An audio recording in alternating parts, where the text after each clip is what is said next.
Hi everyone, welcome to Off Shelf Books. I am going to have a lot of special guests, but there's no special guest greater than my own mom, Vera. Mom, thanks for being with me. It's great to be here in your studio today. Yeah. If there's anyone that had a huge inspiration for me to get into reading, it was you. And I can't thank you enough for that. Well, thank you. And actually, that is what helped to inspire me to become a reader, was my home influence as a child. Books were prominently displayed in our home because I grew up for most of my childhood without a television in the house. The bookshelf was the focal point in our family room, in our living room. So I would say that had a big influence on me.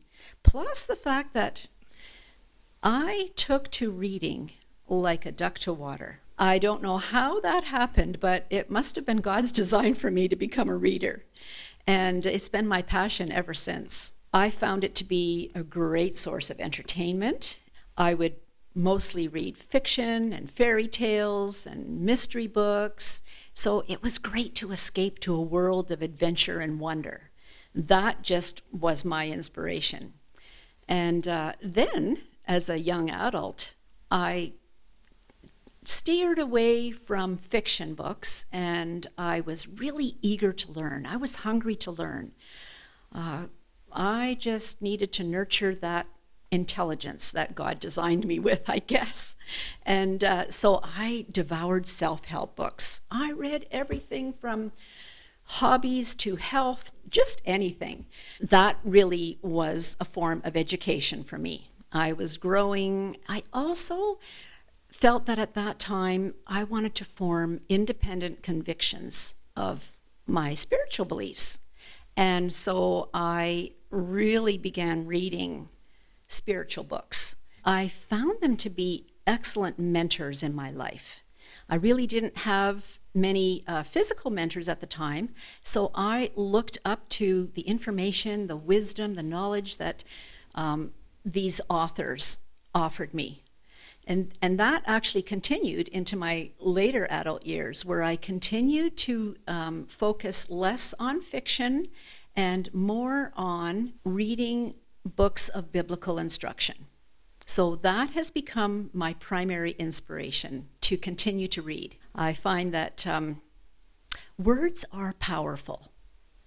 In fact, God himself refers to himself as the Word in the Bible, which we all know is the greatest piece of literature in the world, containing God's inspired truth to teach and to counsel and to direct our lives for anyone who is sincerely seeking that. You know what?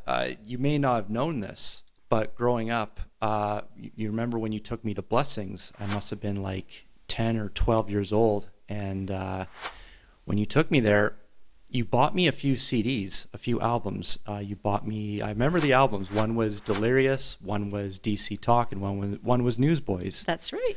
And while I didn't get any books then, I was really loving that music, and I was fascinated with the band members of the music. And then they started releasing books, and because I was so fascinated with these artists, I was reading books, and that actually that started the whole process of me getting into books. You probably never knew that, but like I did not. Yeah, so because of those artists I was so intrigued in, I started reading their work, and then I guess I started to enjoy more books, because then it kind of led to other books and other artists and authors that maybe they associated with. So exactly. Had you not taken me to Blessings just to get me those 3 music albums, that wouldn't have happened. It was a great exposure to bookstores for you.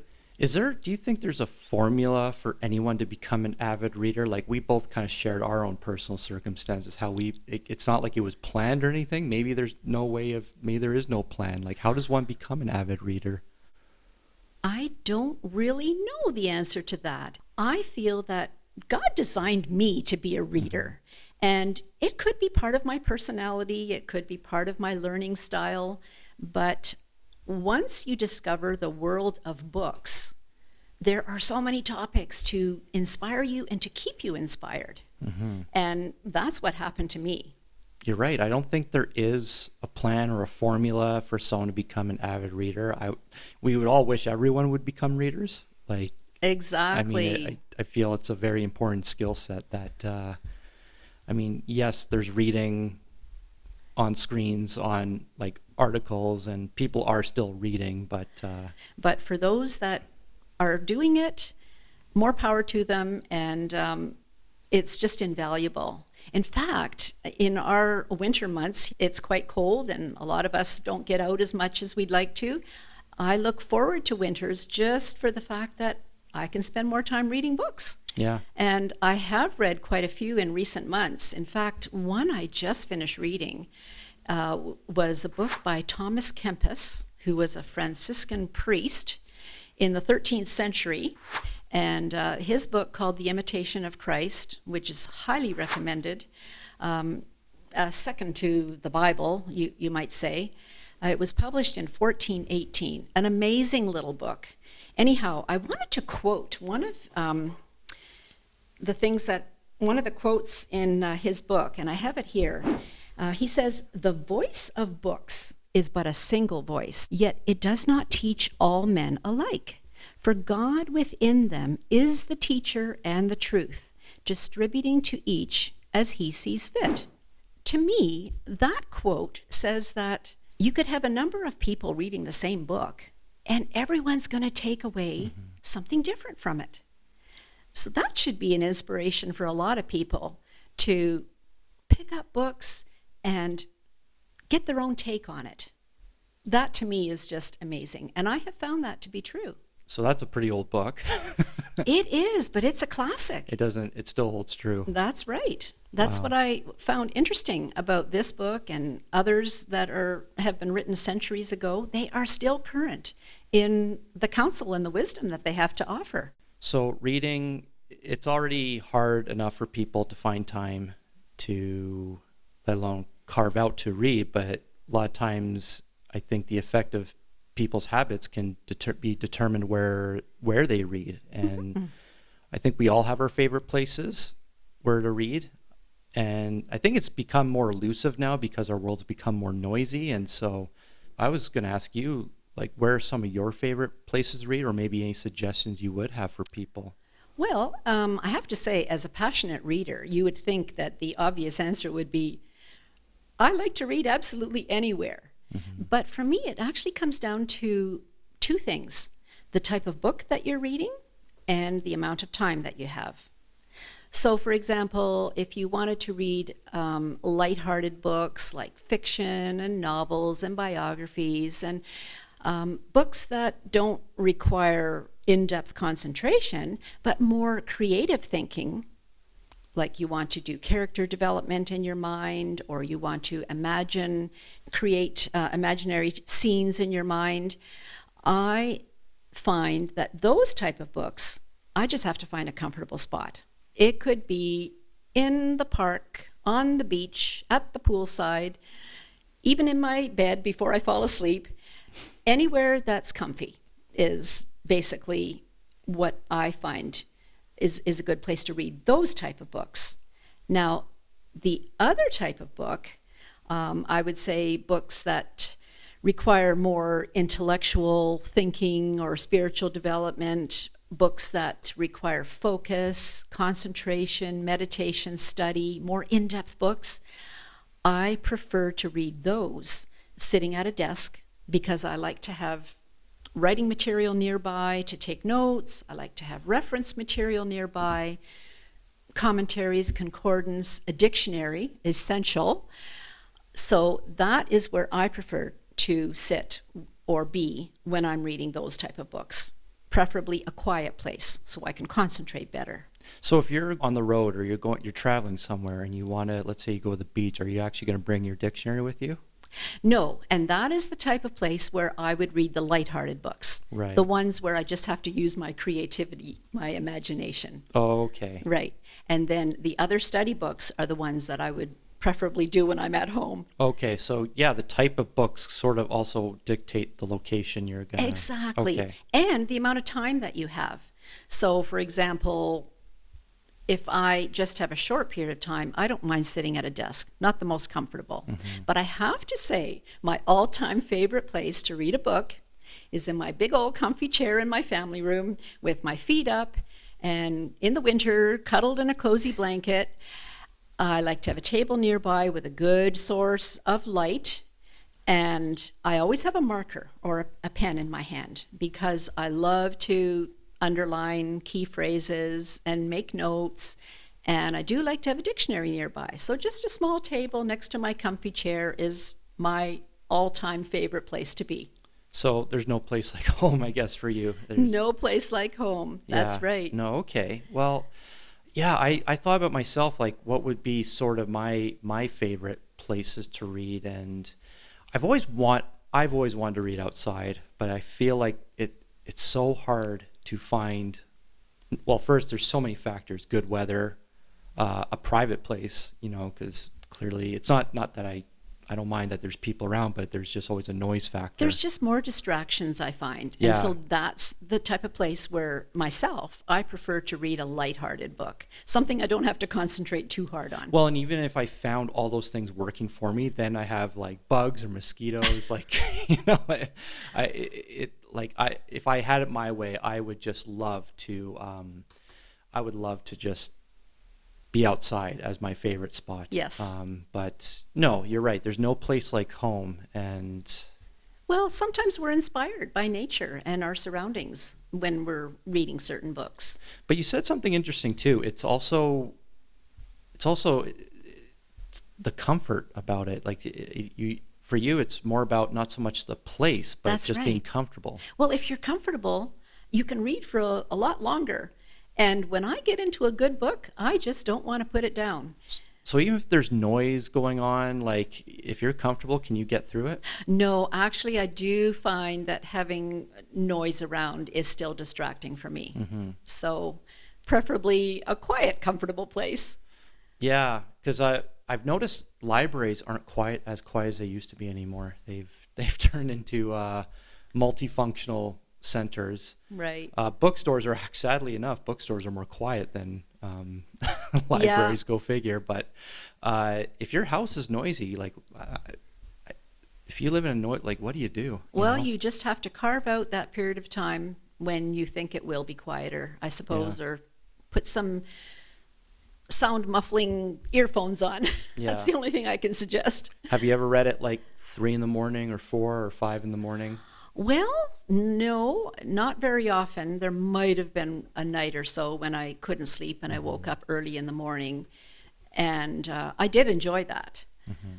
I found that it was wonderfully quiet and it was early, so my mind was fresh and I could concentrate. And yeah, I do enjoy times like that too. Yeah. Not that they don't happen very often. No. But yeah. I'm a great sleeper, so. So, are you more of a night owl? I do stay up late, so I sleep through the night quite well. But in the evening is a good time to read. But again, that is the time when I would read lighthearted material. Mm-hmm. Whereas earlier in the day, I find my mind is fresher, and that's when I read the books that require more focus and concentration and study. And if reading is important to you, you will find the time. Physical books and e-readers, they both have their advantages and disadvantages. Maybe it depends what your situation is. I think I know the answer to this one, what you prefer, but what do you prefer? Well, as you mentioned, they both have pros and cons. Electronic devices, e-readers, Kindles, have a huge advantage, for example, if you're traveling and you want to take half a dozen books with you. That takes up a lot of space in your suitcase. So to have one little slim device, huge advantage. Some of the disadvantages would be, for example, if you were on vacation and you're reading your electronic device and then that nasty little pop-up screen comes up, low battery, and you have no way of recharging your device. So that just stops your reading right there.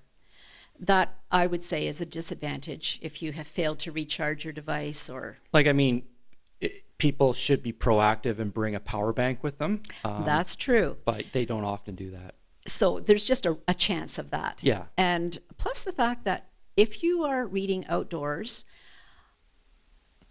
there is the possibility of having a glare on the screen that might be a little harder on the eyes. But I have to say, I have had limited exposure with e-readers, and being more a traditional person, I do prefer physical books, which I'm sure is what you guessed. Yeah. So I have to say I love physical books because they appeal to my senses. I love the feel of books. I love the look of books. And I'll just go into that a little bit.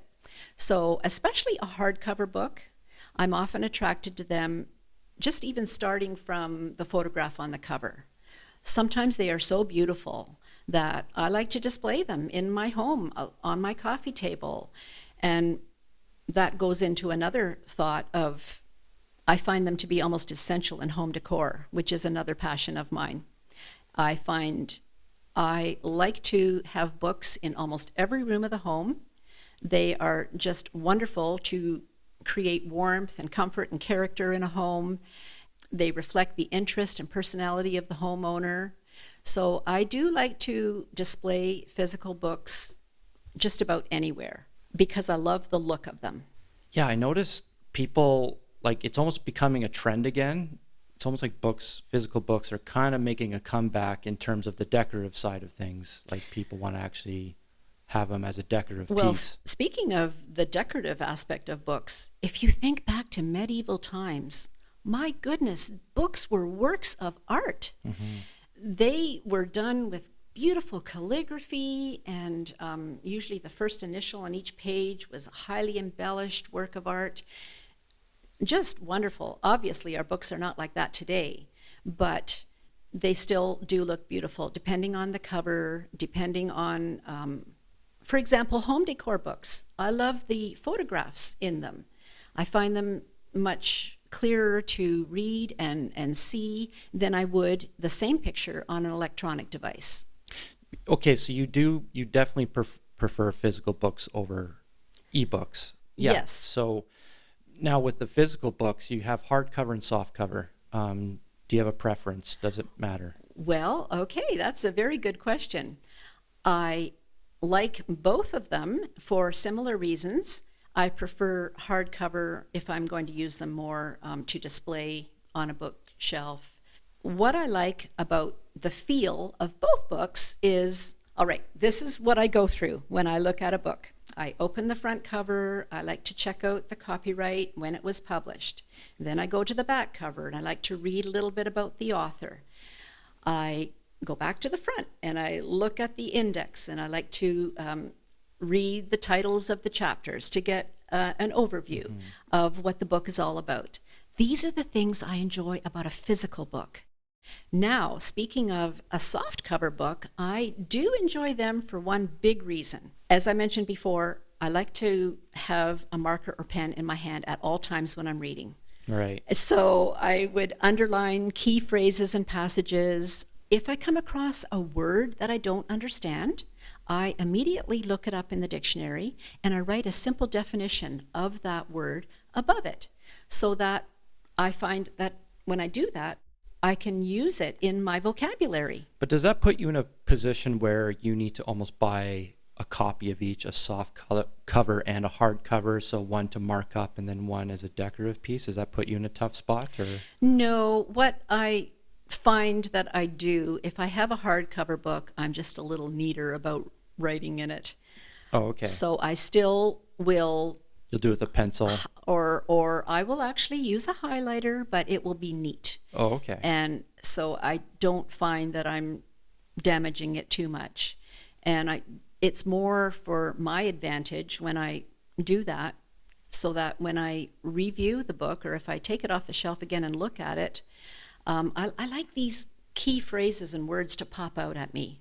If you're going to highlight the lines that you're reading, does that generally mean you're going to just always hold on to that book, or will you still pass it down? Will you donate it? And do they benefit maybe because you highlighted it, or do they not benefit because it's like, well, I didn't want to read this marked up? No, actually, I love sharing a highlighted book with a friend, or if I'm going to pass it on, because I feel that sometimes it helps another reader to see what was important to another person, and maybe they agree, maybe they don't, but it actually puts a little bit of history in that book if there's more than one person reading it. But I do find that a lot of my hardcover books I like to keep. I do cherish my books. So you basically, if there's any way possible, you're always going to go with a physical book, unless just for traveling purposes. Exactly. And another point about highlighting books is sometimes if you want to share a book with somebody else and they're not a reader, I find that this helps to give a condensed version of that book to somebody else if you just can read through the highlighted or underlined passages. So I do often do that. If I want to share the information of a whole book, I just read out some of the highlighted phrases, and that is a great way to share literature with somebody who doesn't enjoy reading as much, but you have important things that you want to share with them. So what type of books do you enjoy? Well, having read a wide variety of books in various genres, I have to say that at this point in my life, I do enjoy books that nurture spiritual development. And the reason for that is that I believe having a strong belief, a spiritual belief and worldview affects the choices that I make in my personal behavior and my attitude towards others. So very important. My favorite books today are the ones that expound on biblical teaching. So anything from hermeneutics to apologetics, from history to prophecy, that is my favorite at this point in my life. What is hermeneutics? It is basically an explanation of scriptural text. So expounding on what the Bible means. Okay. And so some of those books that really focus on what you've mentioned, what would be some of those books? A lot of books on Christian living, I would say.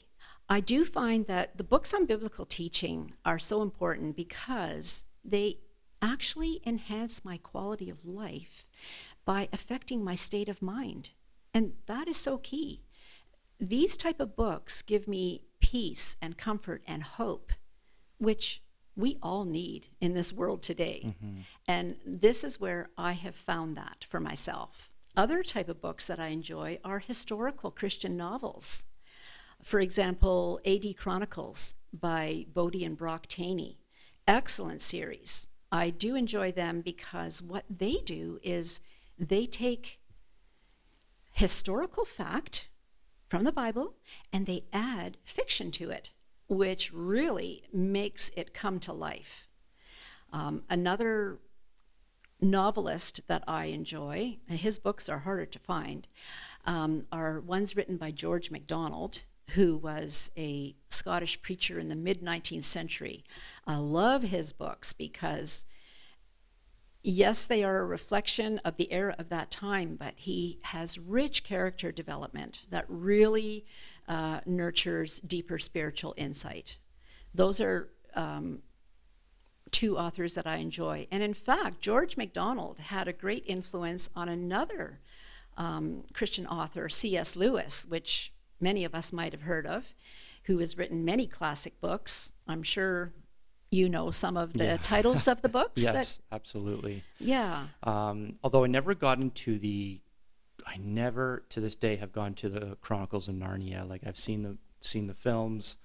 I know they're going to be releasing a revamped version on Netflix, but that's definitely a series I wanted to explore because seeing the films, it's like, wow, I bet there's way more context in the actual books that C.S. Lewis wrote. I've been really going through more of his classical collection right now. Yes, his classical collection consisting of Mere Christianity, the Screwtape Letters, The Great Divorce. But as you mentioned, the Chronicles of Narnia is what's making him more popular with today's generation.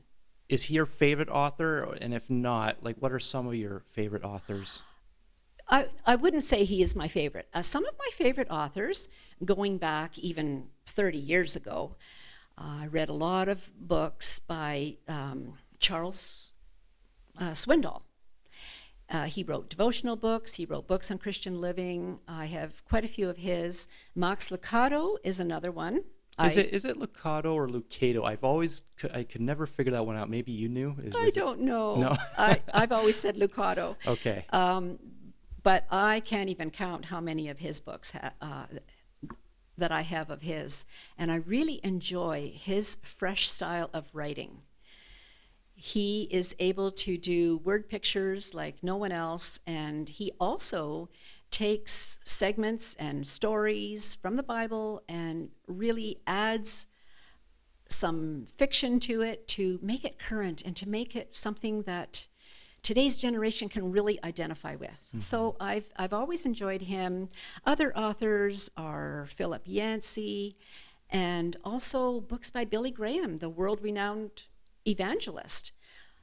In fact, I would say a book that stands out that he wrote is Peace with God, and I highly recommend that for anyone that is wanting to seek out Christianity, what it means, is it for them?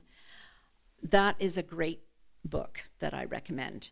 And then, of course, I did mention that I also enjoy apologetics. So I have 3 favorite apologetic authors. I'm actually excited that you got into, you're into apologetics, because I'm actually kind of intrigued what some of your, I have my favorites, but I'm kind of interested, what favorites. Timothy Keller is another author. I just finished reading one of his books called The Reason for God.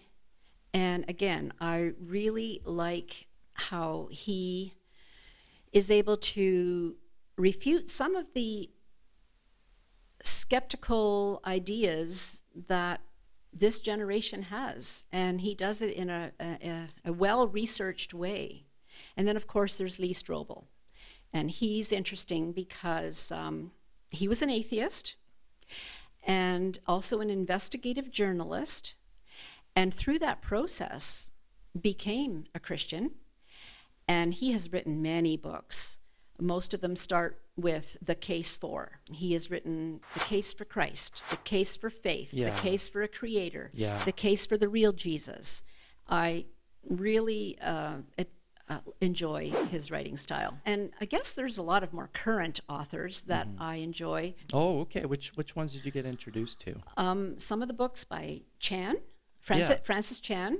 I've really enjoyed his books. Like with Francis, I definitely would not put him in the realm of apologetics, but at the same time, he is just if you're to put my favorite authors, he is very, very high up there. And I was going to ask you, you've mentioned some great authors. I'm not going to put you on the spot and say what your absolute favorite number one author. That's so hard when you've read so many books, but what would be the one author that when they release a book, you're immediately excited to read because it's that author? I have to be honest. As you said, I don't really have a favorite, and it's really hard to pick one because there are so many great ones out there now. But I have such an extensive library of books at home, so I find that I'm spending more time reading the older classics and going back to some of the authors that I've mentioned. So I'm not that up to date with many of the current ones. I guess you'd be excited for all of them, I imagine. I would. Yeah. I honestly do not have a favorite. Okay. With so many different forms of way to consume information, I feel like our world is just so saturated right now with information, and it almost feels like books are sort of being kind of gently pushed out of that information space. They're still very relevant, but I do believe they do stand out in different ways. And I was going to ask you, what is something that makes books stand out from every type of consumable information? Well, that's an interesting question. I remember a teacher in my childhood years once mentioned that reading books is always a superior experience from the visual format of the same thing, meaning movies, videos, live presentations. And I couldn't understand that. And it took me several years to really know what she was talking about, because for me, the visuals seem to be more entertaining. I was far more excited when I knew that we would be watching a movie at school than having been told to read a book. And, I've always enjoyed the music and the sound and the cinematography of a visual presentation. But later, I understood what was meant when she said that, because I found that when you read a book, there's individual interpretation of it, and there's unique use of your imagination when reading. Those two things are so key. So what I'm trying to say is, we're not limited by the predetermined presentation that a creator, director, producer would give us, but each of us has unique thoughts and feelings. And so we can create our own depth of meaning when we read something.